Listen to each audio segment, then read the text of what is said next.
ನಮಸ್ಕಾರ. ಯಾರೆಲ್ಲ ವೀಡಿಯೋ ನೋಡ್ತಾ ಇದ್ದೀರೋ ಫೇಸ್ಬುಕ್ಕಲ್ಲಿ ನೋಡೋರು ಫಾಲೋ ಮಾಡಿ, ಯೂಟ್ಯೂಬಲ್ಲಿ ನೋಡೋರು ಸಬ್ಸ್ಕ್ರೈಬ್ ಮಾಡಿ.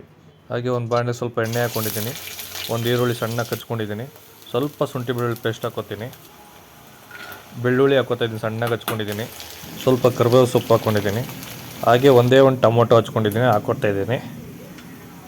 ಒಂದು 3/4 kg ಅಷ್ಟು ಚಿಕನ್ ಲಿವರ್ ತೊಗೊಂಡಿದ್ದೀನಿ. ಒಂದು ಅರ್ಧ ಚಿಟಿಕೆ ಅರಿಶಿನ ಹಾಕ್ಕೊತೀನಿ, ರುಚಿಗೆ ತಕ್ಕನಾಗ ಉಪ್ಪು ಹಾಕ್ಕೊತಾ ಇದ್ದೀನಿ. ಒಂದು 2-3 ನಿಮಿಷ ಹಾಗೆ ಬೇಯಿಸ್ಕೊತೀನಿ ಮುಚ್ಚಿಬಿಟ್ಟು. ಅದಾದಮೇಲೆ 2 ಸ್ಪೂನು ಪೆಪ್ಪರ್ ಪೌಡ್ರ್ ಹಾಕ್ಕೊತಾ ಇದ್ದೀನಿ. ಜಾಸ್ತಿ ಹಾಕ್ಕೊಳಕ್ಕೆ ಹೋಗ್ಬಿಡಿ, 2 ಸ್ಪೂನ್ ಸಾಕು. ನೀಟಾಗಿ ಮಿಕ್ಸ್ ಮಾಡಿಬಿಟ್ಟು ಸ್ವಲ್ಪ ಇದಕ್ಕೆ ಕೊತ್ತಂಬರಿ ಸೊಪ್ಪು ಉದುರಿಸ್ಕೊಬಿಡೋಣ. ಕೊತ್ತಂಬರಿ ಸೊಪ್ಪು ಉದುರಿಸ್ಕೊಂಡು ಬ್ಯಾಟಿಂಗ್ ಮಾಡ್ತಾ ಇರೋದೇನೆ ಅಷ್ಟೇ.